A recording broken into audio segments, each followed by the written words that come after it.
Hello everyone, welcome to episode 167 of Manage the Wilds. I'm Nick Madsen. Yesterday I had an interesting experience that I was able to watch it play out firsthand. And we've talked about it before, but it's an edge effect. So yesterday I was working in a high mountain pasture. We're cutting grass. The grass is between 12 and 18 inches on average. And that's about the maximum amount of growth we're going to get. Now, some areas are close to 4 feet of grass and growth, and others are, 4 or 5 inches, depending on the soils and all the different things they're playing out. But when you look out across this pasture, it is flat, and it is just absolutely gorgeous. The grass this year was amazing. And as I started, I took the tractor with the swather on it, and I opened up the field. And as I started going around, I saw a doe, not necessarily nervous, but just keeping an eye on where I was at. And as I made more and more circling passes, because in this field, it's a mower, you just lay the grass down and you just keep turning in circles as you're going along. And what was so interesting, as I made more and more passes, this doe got more and more concerned. And the habitat that it had placed its fawn in became more and more fragmented.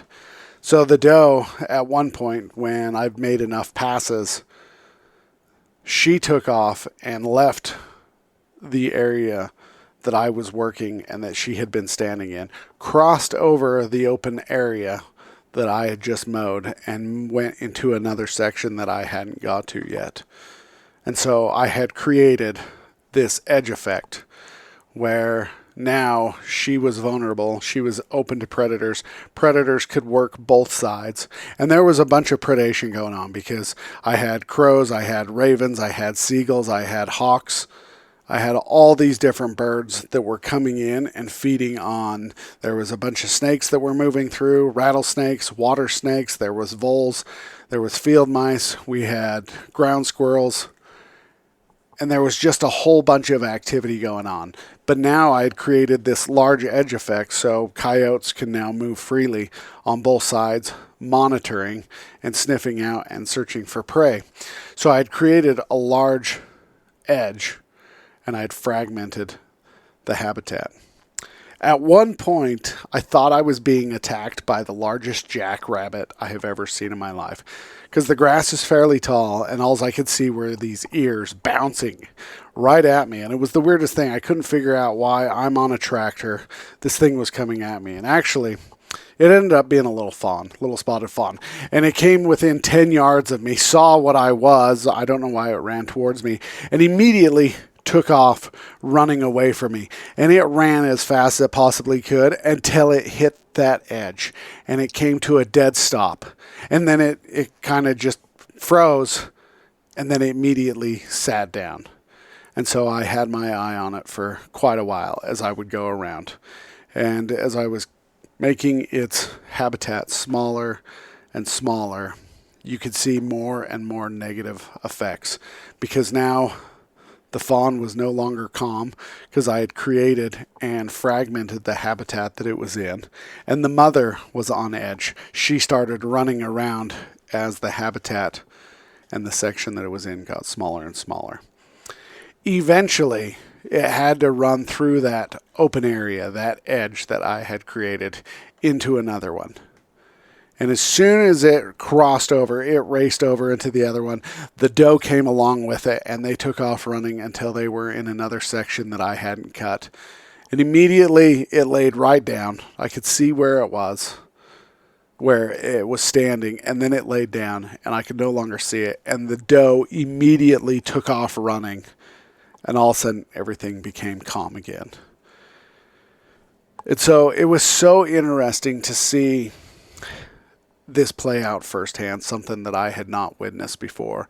The full magnitude of the edge effect and the negative responses that are happening.